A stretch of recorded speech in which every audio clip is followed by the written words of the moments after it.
Salut les amis, bienvenue pour le mot du jour. Aujourd'hui, mashed potatoes. Qu'est-ce que ça veut dire? Ça veut dire purée de pommes de terre. Alors, c'est un 4 time. Ça veut dire que là, on va chercher à faire le chrono le plus petit possible. Il est particulier puisqu'il se déroule en 3 parties. Ok, 3 parties qui vont durer 8 minutes chacune. Donc, première partie, on part au 3, 2, 1, go. On a 8 minutes pour réaliser un complexe. Et ensuite, si on le réalise en moins de 8 minutes, c'est de la récupération.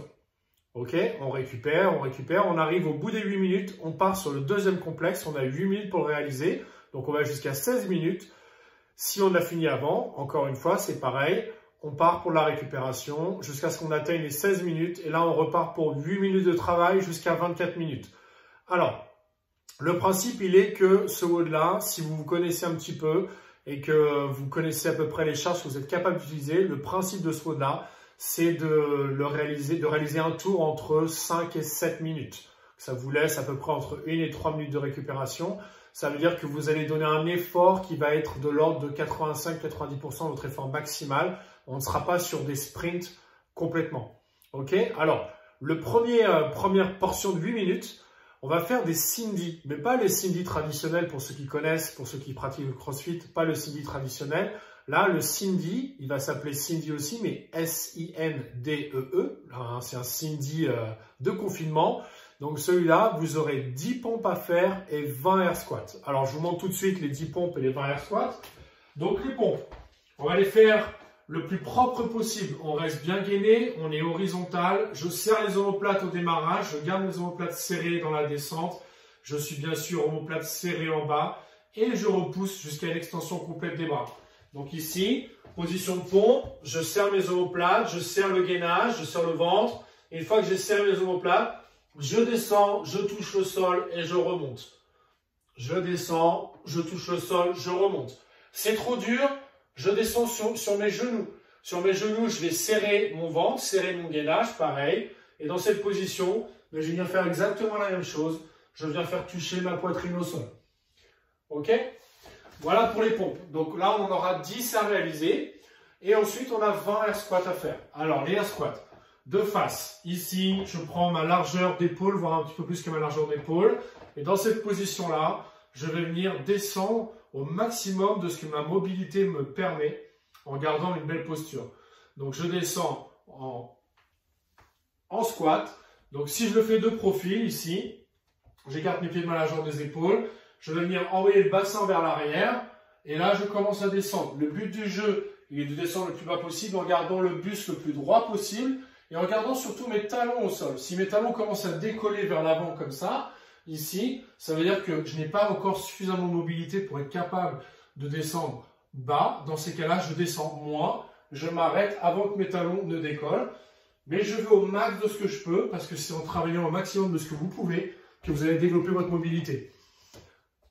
Donc voilà pour ce que c'est qu'un tour de Cindy. Donc 10 pompes, 20 air squats. Donc là, sur la première période de 8 minutes, on aura 5 tours de Cindy à faire. Donc 5 fois les 10 pompes et les 20 air squats. Une fois qu'on a fait ça, on va faire un maximum de ground to shoulder avec un objet. Alors, on peut prendre le sac à dos qu'on laisse avec ce qu'on veut dedans, des bouteilles d'eau, du sable, de l'eau, des livres, etc. Ce que vous voulez. Ground to overhead, ça veut dire quoi? Ground, ça veut dire sol. Pardon, c'est pas ground to overhead, c'est ground to shoulder. Donc, ground, c'est sol, shoulder, c'est l'épaule. Ça veut dire que j'amène mon sac du sol à l'épaule. Donc, je suis ici et là, je vais l'amener jusqu'à l'épaule. Je redescends à l'épaule. Et je vais venir alterner mes épaules à chaque fois. J'en ai 50 à faire. Ok? 50 fois ce mouvement-là. Une fois que j'ai fait ça, je récupère jusqu'à la fin des 8 minutes.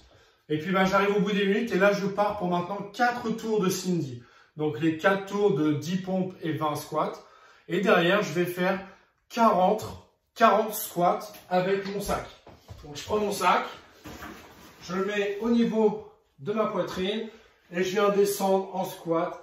Et là je viens faire 40 squats.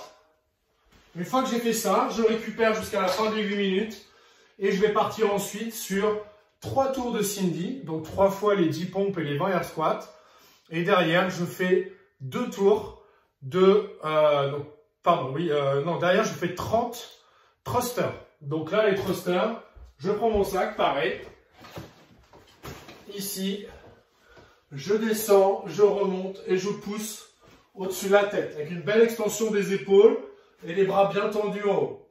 Ok? Donc 30 thrusters. Et puis bah là, j'ai fini le WOD. J'ai 3 scores. J'ai les 3 chronos que j'ai fait. Et le score, ce sera l'addition de ces 3 chronos. Et donc le total. Voilà. Donc n'hésitez pas à relire la description en commentaire parce que c'est un WOD un petit peu complexe. Et il faut bien l'imprimer avant de pouvoir le réaliser. Je vous souhaite une belle journée les amis et je vous dis à demain. Salut à tous!